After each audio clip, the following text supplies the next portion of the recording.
I just got back from a trip to Japan. And one thing that changed following that trip was my perspective. I started appreciating Japanese girls for who they really are. Y'all are not bad. And you're cute too. And you're nice. But the ones in Japan are like also really interesting in that their voice does not match their looks at all. You'll be shopping at this edgy store and it got like edgy and scary shit, goth shit, and you'll talk to the cashier or worker there and she'll be in like all crazy garb. And then when you talk to her, this mofo will have like the softest, sweetest voice ever. Like, yo, I wasn't expecting that at all. I thought you were a goth girl. Anyone who's unfamiliar with the youth culture in Japan, just search up Harajuku girls. You'll understand my reaction. I'm not wrong for being surprised, right? I've begun to give Japanese girls more credit.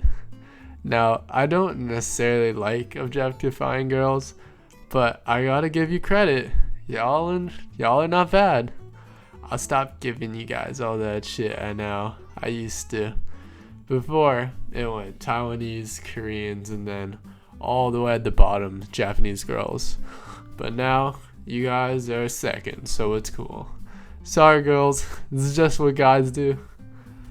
I remember having a conversation with a friend right after I got back from Japan about the same topic. And this guy had previously gone to Thailand over the summer.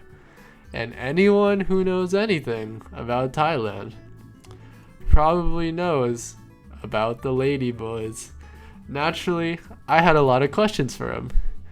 Did you see any on your trip? How are they? That's all the questions I had, I promise. And he'd tell me, they're pretty chill. There's a lot more of them. They're more accepted here.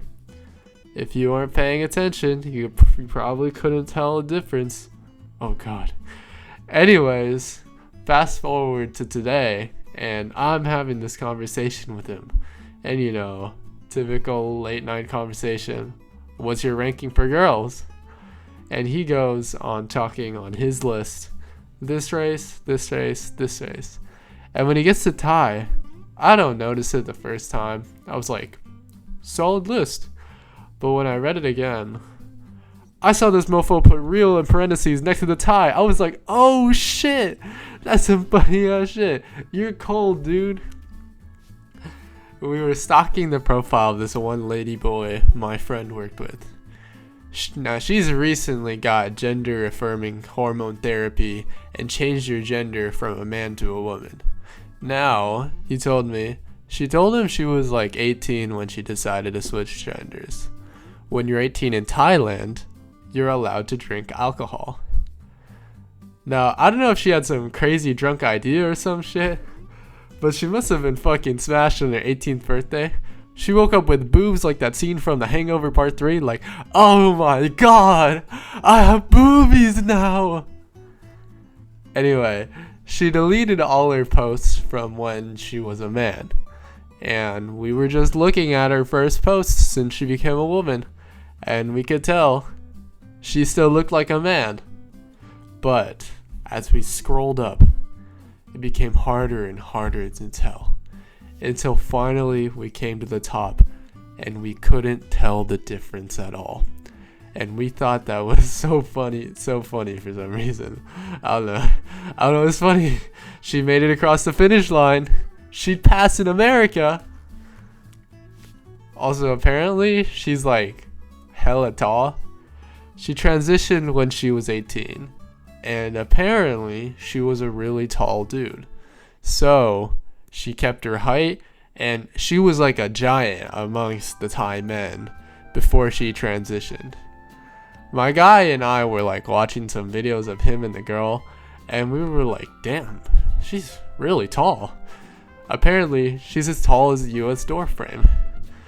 It's so funny. We were trying to understand her height, so we found a door frame at school, and we were like trying to compare. And I'm like 6 feet, so I don't make it all the way to the top of the door frame. there's like maybe a little less than a foot gap from my head to this top.